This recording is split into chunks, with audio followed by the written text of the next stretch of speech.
Jungle.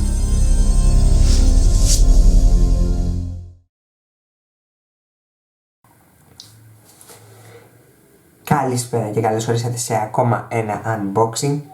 Αυτή τη φορά το κουτί δεν είναι τόσο περιποιημένο όπως μπορείτε να δείτε. Η συσκευασία είναι εντελώς τραπατσαρισμένη.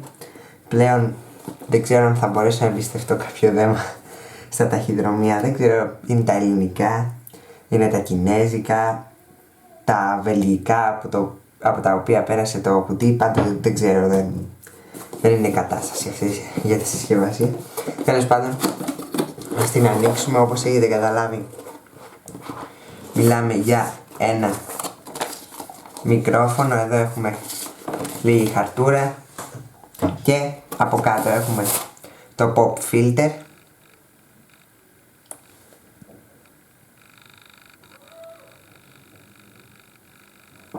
το stand, το οποίο δεν κουπώνει σε 1/3 της ίντσας που είναι το default, ας πούμε. Είναι για κάποια άλλα mounts, οπότε θα βρω κάποιο και θα το κουμπώσω κάποια στιγμή. Πάντως τώρα δεν το έχω προφανώς, οπότε το αφήνω στην άκρη.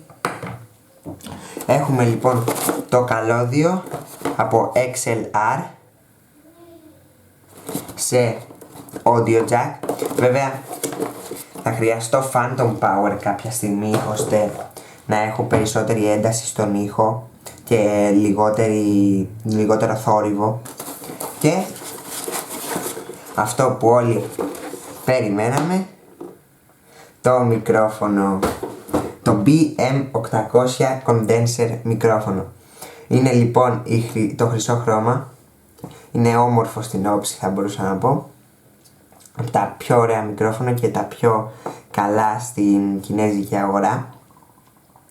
Οπότε δεν έχω πολλά να πω, το βλέπετε εδώ. Είναι αρκετά όμορφο. Αυτό δεν έχει βέβαια σημασία, ο ήχος έχει πιο πολύ σημασία.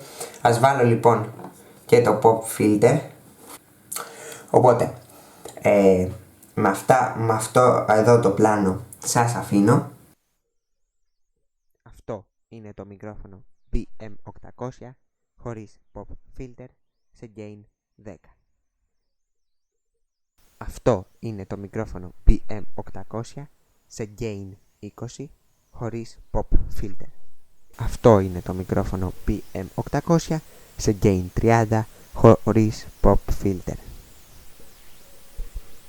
Αυτό είναι το μικρόφωνο BM800 με pop filter σε gain 10. Αυτό είναι το μικρόφωνο BM800 σε gain 20 με pop filter.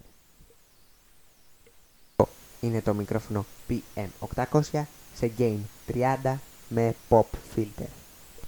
Να σημειωθεί πως όλα τα προηγούμενα τεστ έγιναν χωρίς τη χρήση phantom power.